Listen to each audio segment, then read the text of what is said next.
नमस्कार, मैं काव्य बोध और आप देखना शुरू कर चुके हैं नागवंशी टीवी। वर्तमान स्थिति इस तरीके से आ गई है कि आपस में आज एससी, एसटी, ओबीसी और साथ में अगर बात करें जनरल कैटेगरी की तो आपस में लड़ाई का जो माहौल बन गया है यूजीसी नियम को लेकर के, जो कानून आया है उसको लेकर के। तो आज हमारे साथ एक तरफ ब्राह्मण और एक तरफ दलित यानी एससी एसटी। तो आज इनसे हम यूजीसी पर जो विरोध चल रहा है और जो समर्थन कर रहे हैं इसके बारे में बातचीत करेंगे। सबसे पहले धारण जी से हम बातचीत शुरू करेंगे। सर, एक सवाल है कि मतलब यूजीसी का आप लोग विरोध कर रहे हैं, आखिर विरोध करने का कारण क्या है आपका? देखिए, विरोध करने का कारण सिर्फ इतना सा है कि जो लोग जनरल कैटेगरी में हैं उनको एक डर सता रहा है कि जो उन्होंने इतने सालों तक किया, और सब जानते हैं क्या कुछ हुआ था। दलित महिलाओं को स्तन ढकने तक की आजादी नहीं थी, मटका छू दो मटका फोड़ दिया जाता था, पर वो मटके से वापस पानी नहीं पिया जाएगा। फिर चाहे आपको कुएं से मटका भर के लाना पड़ जाए, ये सारी स्थिति हमें देखी है। लेकिन वो उस जातिवाद को बचाने के लिए नहीं है, ये जी। वो गांव का जातिवाद है। हम यूनिवर्सिटियों के जातिवाद की बात कर रहे हैं। आज यूनिवर्सिटियों में जातिवाद इस तरीके का है जिसका रिजल्ट हमने रोहित वेमुला को देखा है, हमने पायल तड़वी को देखा, और तमाम ऐसे स्टूडेंट्स हैं जो जिनका नाम भी हम नहीं जानते, पर वो आज भी झेल रहे होंगे जी। अब ये इसलिए डर रहे हैं कि पहली बार एससी, एसटी, ओबीसीज, महिलाओं, माइनॉरिटीज, दिव्यांगों, इन सबके पास कंप्लेन करने का अधिकार है। ये जो गाइडलाइंस हैं ये कहीं पर भी सजा का प्रावधान नहीं बता रही है। क्या सजा होगी, क्या पेनल्टी होगी, ये नहीं बताया, जो कि इसमें क्लियरली लिखा होना चाहिए कि कितने साल की सजा है, कितनी पेनल्टी होनी चाहिए, लिखा होना चाहिए था। लेकिन यहाँ पर पहली बार कंप्लेन करने का अधिकार मिल जाता है और एक कमिटी होती है जिसके पास कंप्लेन लेके जा सकते हैं। अब ये कह रहे हैं कि हमारी कम्युनिटी इसमें डिफाइन नहीं है। आपने एससी डिफाइन कर दिया, एसटी डिफाइन कर दिया, ओबीसी कर दिया, माइनॉरिटी क्या कहते हैं दिव्यांग डिफाइन कर दिया, जनरल को ही क्यों बाहर किया गया? जी। अब देखिए, मैं सामान्य सी बात करता हूं कि भेड़ों को बचाने की कमेटी में भेड़िए को सदस्य कैसे बनाया जा सकता है, जी। एक सामान्य बात है। ठीक है, अगर महिलाओं के अधिकारों की रक्षा करने के लिए कमेटी बनाई जा रही है तो उसमें एक पुरुष सदस्य कैसे हो सकता है? एक सामान्य बात है, ये बेसिक लॉजिक है। अगर उत्पीड़न किसी का हो रहा है तो उसमें उत्पीड़ित समाज ही सदस्य होगा, उत्पीड़न करने वाला समाज सदस्य नहीं होगा। लेकिन वो तो ये कह रहे हैं ना कि मतलब हम भी तो पीड़ित हो सकते हैं। आज एससी, एसटी, ओबीसी को जो हक मिल रहे हैं, यूजीसी जो उनके लिए नियम लाया गया है, अभी इनके विरोध में जैसे आप लोग कोई भी एक्शन उनके ऊपर ले सकते हैं, लेकिन उनके पास भी तो कुछ ऐसा होना चाहिए कि वो भी एससी, एसटी, ओबीसी को बोल सके। मेरी उम्र हो गई कम से कम 30 साल होने जा रही है। मुझे इन 30 सालों में एक भी बार किसी भी एससी, एसटी, ओबीसी या किसी भी वर्ग ने मुझे मेरे नाम के पीछे जो शब्द लिखा है, जो मेरी जाति लिखी है, वो लेकर कभी किसी ने गाली नहीं दी। मैंने बहुत सुना है, बहुत उन्हें गाली दी है जी। किसी और का नाम है, उसके किसी के नाम के पीछे वाल्मीकि लिखा है, पासी लिखा है, जाटव लिखा है, उसको गाली बनाया जाता है। लेकिन मेरा नाम आज तक गाली क्यों नहीं बना? अगर मेरा नाम गाली नहीं है तो मेरा उत्पीड़न भी नहीं है। अगर मैं कहीं पर सस्ते कपड़े भी पहन के चला जाता हूं तो मेरे सस्ते कपड़ों को देखकर किसी ने तंज नहीं कसा। अगर मैं कहीं जा रहा हूं तो मुझे पंडित जी कह के ही स्वागत किया जाता है। ठीक तो है? लेकिन ये भी बोला जा रहा है जैसे कि अगर कॉलेजों में अगर बच्चे जाते हैं तो उनको किसी को बनिया बोला जाता है, किसी को पंडित बोला जाता है। हाँ भी पंडित कहा जा रहा है, इस तरीके से लोगों ने इसका आपत्ति जताई है। हाँ भी पंडित जी कहा जा रहा है, गुप्ता जी कहा जाता है। तो ये जाति, ये भी तो भेदभाव है, जातिवादी एक तरीके से नहीं है, जाति को लेकर के बोलते हैं। अगर मैं आपको मैं किसी व्यक्ति को पंडित जी बोल रहा हूँ, पंडित शब्द पूरी दुनिया में विख्यात है कि भैया किसी दिमाग वाले व्यक्ति के बारे में कहा जाता होगा। अब उसमें दिमाग हो ना हो क्या गारंटी है? क्या पंडित जी नाम लगाने से दिमाग गारंटीड है? नहीं है ना। किताबों से गारंटीड होगा ना कि आपने कितनी पढ़ाई की है, आपने कितने ज्ञान लिया है, वो उससे गारंटी होगा। लेकिन आपके नाम की वजह से आपको कहीं ज्ञानी मान लिया जाता हो, ये पहला देश है जो जहां पर केवल नाम की वजह से ज्ञानी मान लिया जाता है। ये पहले शख्स हमें ऐसे मिले जो यूजीसी का विरोध नहीं बल्कि समर्थन करें। उसी बीच में हमारे साथ हिमांशु वाल्मीकि जी, उनसे भी हम जानने की कोशिश करेंगे कि जो यूजीसी बिल आया है और जिस तरीके से एससी, एसटी और ओबीसी के जो लोग हैं समर्थन दे रहे हैं, और उनके साथ में अब ब्राह्मण भी जो है यहाँ पर जुड़ चुके हैं, तो क्या कहेंगे हिमांशु जी? क्योंकि अब तो आपके साथ में ब्राह्मण भी खुद आ गए हैं यूजीसी को लेकर के, नहीं है आप लोगों के लिए जो बिल है सही है। शुक्रिया, मैं भाई का भी धन्यवाद करता हूं। मैं थोड़ा पीछे जाना चाहता हूं जी। जो लोग विरोध करने वाले हैं वो लोग संविधान का समर्थन करने वाले भी नहीं होंगे, समझे? अगर भाई समर्थन कर रहे हैं इस यूजीसी बिल का, तो भाई मनुस्मृति का समर्थन नहीं करते होंगे, संविधान का समर्थन करते हैं, इसलिए जो है भाई जो है इसका समर्थन कर रहे हैं। ठीक है, नहीं जो लोग जो विरोध कर रहे हैं इसका, वो सारे के सारे लोग जो है मनुस्मृति का तो समर्थन करते हैं और संविधान का विरोध करते हैं। तुम सोचो एक बात कि कैसे जो है स्पेशली कमजोर वर्ग के लोगों को जो है टारगेट करके जो है किस तरीके का अत्याचार होता है, किस तरीके की मानसिक प्रताड़ना जो है उनको दी जाती है, किस तरह से ओढ़ने पहनने के नाम पे उनको जो है अपमानित किया जाता है। वो दो शब्द है ना, वो लाइन दो शब्द सुनिए ना, कोई नीला और पीला पहन लेगा तो क्या कहेंगे तुरंत के तुरंत कि बंगी और चमार लग रहा है। ये किसी के लिए आपने सुना है कि ठाकुर और बनिया लग रहा है? कोई बुरे कपड़े पहन ले तो आपने सुना है कि ठाकुर बनिया लग रहा है, ब्राह्मण लग रहा है या कायस्थ लग रहा है? नहीं ना। तो ये मानसिकता यही है। कोई अगर हमारी बहन बेटी जो है क्या नाम है, कोई जो जीन्स पहन ले या कोई और पहन ले तो उसको एक मिनट क्या कहेंगे कि चमारन सी लग रही है, बंगन सी लग रही है, मैतरानी लग रही है। ये घरों में गालियां जो है पैदा होती हैं। जैसे घरों में बच्चे को बे और तू चलता है तो इस तरह से ही जो है वो कुछ गलती करता है तो तुरंत के तुरंत जो है उसको एक आ जाता है कि जो है भंगियों की तरह ये काम कर रहा है, कंजरों की तरह ये काम कर रहा है जो है। तो ये हमें समझे, ये जातिवाद जो है ये घर से पनप रहा है दीदी। ये कोई स्कूल कॉलेजेस में नहीं पढ़ाया जा रहा, ये घरों से आ रहे हैं बच्चे सीख कर, और वो उसी को जो है सर्वश्रेष्ठ बनाए रखना चाह रहे हैं जो लोग इसका समर्थन कर रहे हैं, जो लोग इसका साथ दे रहे हैं। इन्होंने जो है जब समर्थन क्यों नहीं किया मोदी जी के बिल का, जो आज जो है कुछ साथी जो है वो उसका समर्थन कर रहे, जो है उसे अपने हमारे साथी जो है वो इसका विरोध कर रहे हैं। समझे, जब तो ये सारे समर्थन कर रहे थे तो ये कह रहे थे मोदी जी तुम लट बजाओ हम तुम्हारे साथ हैं। सीएनआरसी का जो है समर्थन कर रहे थे, किसान लैंड बिल का ये समर्थन कर रहे थे, आज तो जो है इसका विरोध कर रहे हैं। आज मोदी जी कैसे हो गए? कल तक तो मोदी जी हिंदू हृदय सम्राट थे। वो इसलिए विरोध कर रहे हैं ना कि आज जैसे आप लोगों को यूजीसी बिल मिल गया, वो चाहते थे कि यूजीसी बिल में वो भी लोग आपके साथ में हो कि कल को उनका उत्पीड़न हो तो या कोई उनके साथ शोषण हो तो आप तो एलिगेशन लगा सकते हैं, लेकिन वो आप पे कैसे लगाएंगे? इसलिए वो चाहते हैं कि इसमें वो भी लोग हो। सिस्टर, ये जो बिल बनाया गया है ये अनपढ़ लोगों के द्वारा नहीं बनाया गया, गंवारों के द्वारा नहीं गया बनाया गया। कब सभी पार्टीज के लोग इसमें लिए गए हैं, पढ़े लिखे लोग लिए गए हैं, बुद्धिजीवियों ने जो है इस पर चिंतन मंथन किया है। और तो इतना चिंतन मंथन किया है, जो बिल जो है जो 16 में अगर इसकी बात हुई थी तो 3 महीने में, 6 महीने में, 1 साल में गठित हो जाना चाहिए था, मगर SC ST OBC का हक अधिकार की बात थी, इसलिए जो है 10 साल लगा दिए। और हटाने के लिए इसमें जो है रोक लगाने के लिए स्टे लेने में सिर्फ और सिर्फ 5-7 दिन लगे होंगे। समझे, 3 दिन में जो है के अंदर के लिए हम तो इतने दिन से जो है मानव काशीराम साहब चले गए, वो जो है प्राइवेट रिजर्वेशन के लिए बात कर रहे थे और जो है हमारे बीच से चले गए करते करते बेचारे। अच्छा। वो ये कह रहे थे 1 मिनट मैं वो कर दूं, मगर आप देखो EWS में जो है रिजर्वेशन आया तो कितने दिन लगे? सिर्फ 5 दिन लगे। समझे, और मानव काशीराम साहब 40 साल से वो तो बोल रहे हैं ना कि 10% जो उनको मिल गया है, आपको उससे दिक्कत क्या? आपको भी तो 50% मिला हुआ, वो इस तरीके से बोलते हैं। हमें 50% कितने लोगों को मिला हुआ है?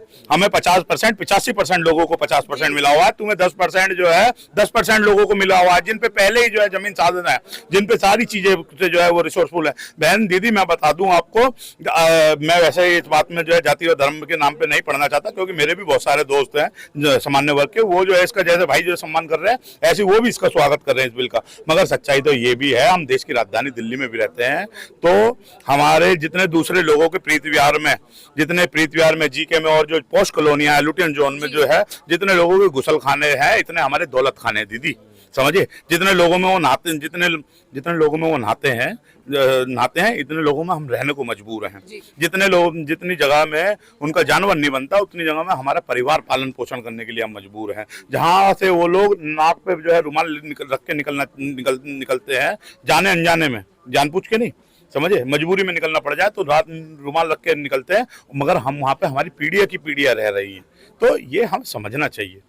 अच्छा, एक धारण आपसे एक सवाल है कि जिस तरीके से स्थिति बनी हुई है यूजीसी बिल को लेकर के, अब तो आपके शंकराचार्य ने ये भी कह दिए हैं, जो तमाम आपके शंकराचार्य हैं वो ये कहते हुए नजर आ रहे हैं कि इस बिल को वापस ले लें या मुझे मृत्यु दे दे इच्छा के अनुसार। नहीं, ठीक है, मोदी जी को बात माननी चाहिए, ब्राह्मण है वो, उनका बात मानिए, बहुत अच्छी बात है।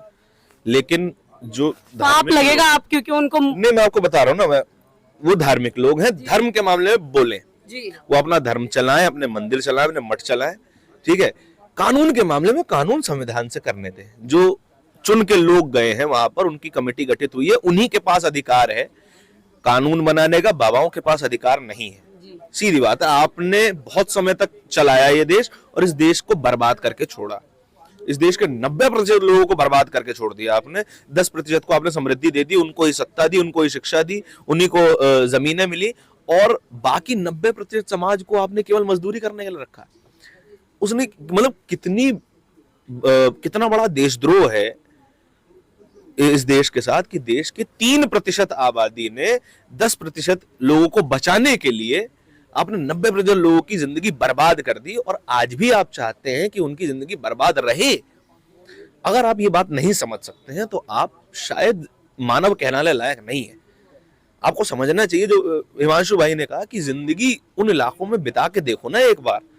उनके आश्रमों में भी केवल गर्भगृह में जाने की इजाजत नहीं है, पोछा वही लोग लगा रहे हैं आप जैसे पूजा करने की आजादी नहीं दे रहे हैं। आप जैसे इन लोगों का सपोर्ट कर रहे हैं, लेकिन आपके जो सामान्य वर्ग के लोग हैं, ना तो पायल तन्वी की बात कर रहे हैं, ना ही वेमुला की बात कर रहे हैं, रोहित वेमुला की अगर हम बात करें, वो इन सबको साइड रख करके ये कह रहे हैं कि सिर्फ अगर हमारे साथ एट्रोसिटी होती है तो हम किसको बोलेंगे, हमारे पास भी तो कोई राइट्स होने चाहिए। इनके पास एक केस है, एक मिश्रा जी हैं लखनऊ के, मैं नाम बोल रहा हूँ, पूरा नाम क्या है, उनके ऊपर एक फेक SC/ST का केस लगता है, 20 साल तक केस चलता है और 20 साल बाद उन्हें एक्विटल मिल जाता है। ठीक है, एक एग्जांपल ये वही दे पा रहे हैं। और जितने भी लोगों से समर्थन जो विरोध कर रहे हैं इस पूरे बिल का, आप बोलेंगे तो ये मिश्रा जी वाला केस आपको बताएंगे। लेकिन आप ये आधे से ज्यादा लोगों को तो UGC बिल के बारे में पता ही नहीं है। वो बिल भी नहीं है, वो गाइडलाइंस है, ये कानून भी नहीं है पूरी तरीके से। UGC ने कहा है, यूनिवर्सिटी ग्रांट कमीशन है, उन्होंने कहा है कि अगर आपको हमारे अंडर मान्यता बनाए रखनी है तो हमारी ये कुछ शर्तें हैं जिसको आपको मानना पड़ेगा कि जिस भी यूनिवर्सिटी को हम पैसा दे रहे हैं, ग्रांट्स दे रहे हैं, वो उस यूनिवर्सिटी में भेदभाव नहीं होना चाहिए। सामान्य सी बात UGC इतना कह रहा है, लेकिन तब भी ये है कि ये कानून हो भी नहीं सकता है। क्यों? क्योंकि इसमें सजा का प्रावधान नहीं है। जहां पे सजा नहीं है वो कानून कैसे है? आपने एक क्राइम कमिट किया कि आपने एक 10 रुपए का बिस्किट चुरा लिया, उसका कोई सजा तो होगी, आप पर 10 महीने की आप पर जेल होगी, 20 रुपए का फाइन होगा, कुछ तो होगा। ऐसा कुछ भी नहीं है, लेकिन फिर भी शिकायत करने के अधिकार से ये लोग डरे हुए हैं कि कहीं कोई जाके हमारी शिकायत ना कर दे, हमारा अंदर का जातिवाद बाहर ना आ जाए। और मैं बहुत महीन जातिवाद की बात करता हूं आपसे, आपको बहुत सैकड़ों लोग ऐसे मिलेंगे जो कहेंगे हमने तो जातिवाद नहीं किया आज तक। और बहुत सारे मेरे ब्राह्मण दोस्त हैं जो कहते हैं हमने तो जातिवाद नहीं किया आज तक, हम तो देखिए साथ में खाते हैं, साथ में बैठते हैं। अब ऐसा लगता है कि एहसान कर रहे हैं कि इनको हमने साथ में बिठा लिया। दूसरी चीज, ये लगभग वैसी ही बात है कि कोई पुरुष कहे देखिए आज तक हमने तो बलात्कार नहीं किया, हम पर ऐसे कैसे लगा सकते हैं आप कानून। ये उतनी बेवकूफाना बात है। जो लोग कहें कि हम जातिवाद नहीं करते, हम ये नहीं, भैया आप नहीं करते, लेकिन कहीं ना कहीं होता है। लेकिन अब ये भी एक चीज है, इन लोगों ने ये खुद कहा है कि जो SC/ST है, ठीक है, इनको मिलना चाहिए था, समझ आता है, लेकिन इनको इन OBC समाज के लोगों के साथ क्यों जोड़ दिया? क्योंकि सबसे ज्यादा SC/ST के ऊपर जितना जनरल कैटेगरी का व्यक्ति जो है वो शोषण नहीं करता, लेकिन OBC समाज का जो व्यक्ति है वो सबसे ज्यादा शोषण करता है। तो ये OBC समाज आपने SC/ST के साथ क्यों जोड़ा? इस पर भी ये एक तरीके से बहस छिड़ गई है। सिस्टर, ये OBC समाज जो है, वैसे तो इस देश के अंदर जो हमें अधिकार दिलाए वो सारे OBC समाज के द्वारा दिलाए गए। जिस आंदोलन को हम लोग चला रहे हैं वो OBC समाज ने चलाया। इसको जब आप महात्मा ज्योतिबा फूले से हम लोग इसको चालू करते हैं, जो कमजोर वंचित वर्ग के लोगों को जो है पढ़ने लिखने के लिए जो है पहला स्कूल खोला, महिलाओं के लिए स्कूल खोला, वो OBC समाज के जो है महात्मा ज्योतिबा फूले ने खोला। जो पहला जो है आरक्षण की जिन्होंने जो है सोच दी और 50% अपने राज्य में जो है राजा होते हुए आरक्षण देने का काम किया, वो OBC समाज ने दिया। मनुस्मृति का विरोध जिसने किया सबसे पहले, वो भी जो है OBC समाज के लोगों ने, ब्राह्मण समाज के लोगों ने किया। मगर उसके बावजूद भी जाने अनजाने में जो है OBC वर्ग के लोग जो है सोशल फोर्सेस बनके जो है ब्राह्मणवाद की सोशल फोर्सेस बनके शेड्यूल कास्ट के लोगों के साथ अन्याय अत्याचार कर रहा था, समझ, जाने अनजाने में। मगर आज जब OBC समाज पे जो है लंबे समय से जब सरकार है ये इन पे आई, तो अब हमारे साथी भी समझ रहे हैं। जैसे आपने किसान बिल देखा, 700 से ज्यादा शहादत मेरे जो है परिवार के लोगों की हुई, मगर मानव काशीराम साहब ने तो SC/ST OBC भाईचारा की बात कही, सही है, तो हम तो इसलिए हम अपने परिवार बता रहे हैं कि, और हम भी जो है भोजन नेता भोजन सुखाए की बात करते हैं, तो 700 से ज्यादा लोगों की शहादत हुई। और जब बूढ़े ठेरों पे जो है लठ बजाने का काम किया गया, और वही लोग, दोबारा मैं कह रहा हूँ सिस्टर, ये वही लोग हैं जो उस समय भी कह रहे थे मोदी जी तुम लठ बजाओ हम तुम्हारे साथ हैं। ये वही लोग हैं जो मनुस्मृति का समर्थन करते हैं। ये वही अब तो मोदी जी के लिए ये कहा जा रहा है ना कि तेल निकाल दिया। बता रहा हूँ, अब मैं वही बता रहा हूँ ना, हिंदू हृदय सम्राट को जो है तुरंत के तुरंत जो है उसको भी जो है थोड़ा सा इधर से उधर हुआ, उनके तुरंत, इसीलिए भी जरूरी है कि आज जो कभी हिंदू हृदय सम्राट हुआ करते थे, सबसे बड़े विराट हिंदू लीडर हुआ करते थे, आज वो तेली हो जाते तुरंत। क्यों? क्योंकि ब्राह्मणों के जातिवाद के अधिकार पर उन्होंने पहली बार क्वेश्चन कर दिया। और वो भी मोदी जी ने नहीं किया है। जिस कमिटी के जो कमिटी जिसने ये गाइडलाइंस बनाई है, उसके अध्यक्ष दिग्विजय सिंह है, एक कांग्रेस लीडर है जो कि इस कमेटी का क्या कहते हैं अध्यक्षता कर रहे थे। और इसमें एक पार्टी के लोग भी नहीं है, इसमें तमाम पार्टियों के लोग थे। करीब 30 सदस्य कमेटी थी ये, उसमें ज्यादातर बीजेपी के सदस्य थे, ज्यादातर SC ST OBC समाज के सदस्य थे। ये हमारे साथ हमने आप लोगों को दिखाया कि किस तरीके से एक जो UGC का जो सामान्य वर्ग के लोग विरोध कर रहे थे, उसी से धारण जी आते हैं। और साथ में SC ST की अगर हम बात करें, दलित समुदाय की, तो ये हमारे साथ में थे हिमांशु वाल्मीकि जी। अब OBC वर्ग की भी बात कर लेते तो हमारे साथ सर हैं, इनसे जानने की कोशिश करेंगे। सर, आपके ऊपर एक आरोप लग रहा है कि सबसे ज्यादा SC ST के ऊपर आप लोग शोषण करते हैं। OBC समाज के जो लोग हैं, आज उनको इन लोगों के साथ जोड़ दिया है, तो कहीं ना कहीं मतलब आप लोग शोषण करेंगे फिर से SC ST का, तो आपको तो ये बोल ही नहीं पाएंगे कुछ। ऐसा है बिटिया, शोषण तो हमारा होता था पर समझ में नहीं आया। अब तक तो आपने दलितों का किया ना। हाँ, दलितों का शोषण करते थे जी। क्योंकि जो मस्जिद तोड़ी थी ना, वो तो OBC समाज ने तोड़ी थी। पंडित कहाँ थे उसमें जी? तो OBC समय समय पे काम करता है, जब पिटता है ना, जैसे प्रकृति का नियम है, चमड़ा जितना पिटेगा उतना अच्छा होगा, मून जितनी पिटेगी उतनी अच्छी होगी। हमारा OBC समाज भी पिटा ना, तब उसके समझ में आई ये तो गलत हो रहा है। मैं एक OBC जाट हूँ और 7वीं क्लास में मानती हरियाणा में एक पंडित ने मेरे को गाली दी थी पानी पीने में, 4th क्लास में। आप तो हिंदू हैं वैसे भी? हैं? आप तो हिंदू हैं वैसे भी? मैं हिंदू हूँ, मैंने छोड़ दिया हिंदू। कब छोड़ा आपने? मैंने जिस दिन से भाई चंद्रशेखर का साथ जुड़ा, जिस दिन से चंद्रशेखर के साथ जुड़े, उस दिन से आपने हिंदू धर्म छोड़ दिया। हाँ, लेकिन तमाम जो आपके जाट समुदाय के लोग हैं, आज भी हिंदू की जो पालकी अपने सर पर लेकर डो रहे हैं, लड़ने मरने के लिए तैयार है। वो हिंदू धर्म छोड़ना ही नहीं चाहते, असलियत जो है उसकी जानना ही नहीं चाहते। जो नेता है ना जी, नेता है, वो नहीं छोड़ रहे। वो तो इन कितने इस्तीफे दे दिए, किसी ने दिया OBC ने, अन्ना दे, वो नहीं छोड़ रहे नेता लोग। पर बाकी समाज है मेरा हरियाणा का, वो छोड़ के तैयार हो रहा है, UGC के विरोध में खड़ा है। अगर हम तो भाई इनके साथ में लगेंगे, इनको हमने जो पीटा है, गलत कराया है, वो हमारी गलती थी, वो माफी मांग रहे हैं। आज वो दलित के साथ में रहेंगे। चलिए, अब इन्होंने जिस तरीके से कहा कि अब तक जो किया उनके लिए इन लोगों ने माफी मांगी दलित समुदाय से, और अभी सपोर्ट भी कर रहे हैं। एक चलते चलते हिमांशु जी कुछ कहना चाहते हैं, उनकी भी बात पूरी कर लेते हैं और उसके बाद इस वीडियो को आप लोग प्लीज शेयर कीजिए। क्योंकि जिस तरीके से इंडिया के अंदर अभी UGC को लेकर के, या कहें कि जो अभी कानून आया है इसको लेकर के, जिस तरीके से नियमों पे तमाम लोग, सामान्य वर्ग के जो ब्राह्मण लोग हैं, वो मारने मरने पर उतारू हो चुके हैं और जिस तरीके से विरोध करते हुए नजर आ रहे हैं, तो प्लीज इस शांति को बनाए रखें। ये कोई बिल नहीं है, ये नियम थे और अभी ये आए भी नहीं थे, उससे पहले ही बौखलाहट शुरू हो चुकी। तो सर से जान लेते। जी सर, मैं दोबारा बोलूं भाई, ये सब सिर्फ और सिर्फ वही लोग हैं जो ये कहते हैं 400 पार और संविधान पे पार। जी, ये वही लोग हैं जो यूं कह रहे हैं जिनके नैन नहीं है, जन्मदास जो है सूरदास हैं, वो भी ये बात कह रहे हैं कि इसी आरक्षण की बदौलत, इसी जो है कॉन्स्टिट्यूशन की बदौलत, ये जो कल तक मांग के खाया करते थे, ये आज जो है हमारे सर पे चढ़ने के लिए तैयार हो रहे हैं। ये वही लोग हैं, सारे लोग जो संविधान का पूर्ण तरह से विरोध करते हैं। जब देश के अंदर संविधान नहीं था, कमजोर का बच्चा कमजोर रहता था, सफाई कर्मचारी का बच्चा सफाई कर्मचारी रहता था, धोबी का बच्चा धोबी बनता था, जूते सिलने वाले का बच्चा जूते सिलने वाला बनता था, मीट काटने वाले कसाई का बच्चा कसाई बनता था, बढ़ई का बच्चा बढ़ई बनता था, और क्या किसान का बच्चा किसान बनता था, समझ, और जो व्यापारी का बच्चा व्यापारी बनता था। और एक ही कानून था, क्या नाम है, उच्च वर्ग के लोगों के पुजारी का बच्चा पुजारी बनता था, उसके ऊपर कोई कार्रवाई नहीं होती थी। देश के अंदर संविधान आया, बाबा साहब डॉक्टर अम्बेडकर की बदौलत के अथक प्रयासों से संविधान आया, और संविधान आया तो सफाई कर्मचारी का बच्चा नेता भी बनने लगा, जूते सिलने वाले का बच्चा जो है डॉक्टर इंजीनियर भी बनने लगा, बढ़ई का बच्चा जो है IAS भी बनने लगा, कसाई का बच्चा जो है पायलट भी बनने लगा, धोबी का बच्चा जो है टीचर बनने लगा, और अन्य अन्य जो है जो भी लोग थे वो सबको सब बनने लगे। मगर पहले क्या था और अब क्या था, कोई अगर ब्राह्मण जो है कोई वो कर दे, कोई गलत काम कर दे, किसी का रेप कर दे, तो उस पर कार्रवाई नहीं होती थी, मगर आज संविधान लागू हुआ, पोस्को एक्ट अगर एससी के लिए है, ओबीसी के लिए है, तो ब्राह्मण के लिए भी वैसा का वैसा ही है। इसीलिए जो है इनको इस बात से जो है डर लग रहा है, क्योंकि इनकी मानसिकता है कि ये जो है जातिवाद को, जाति व्यवस्था को बरकरार रखना चाहते हैं, और इसको भीम आर्मी और आजाद समाज पार्टी के माध्यम से, बहुजन समाज के माध्यम से इसको हम लोग बर्दाश्त नहीं करेंगे, और लेकर सड़क से लेकर संसद तक विरोध आपको देखने को मिलेगा। चलिए, एक चलते चलते धारण जी से लास्ट है और खत्म करते हैं। जिस तरीके से सामान्य वर्ग के लोग लड़ाई करने के लिए तैयार हो गए या कहीं एक विरोध सा छेड़ दिया है, क्या कहेंगे अपने समाज के लोगों को? नहीं, देखो, मैं अपने समाज के लोगों से भी यही बोलूंगा कि भाई आप मुझ जैसे व्यक्ति को तो डर नहीं लग रहा है जी, ठीक है।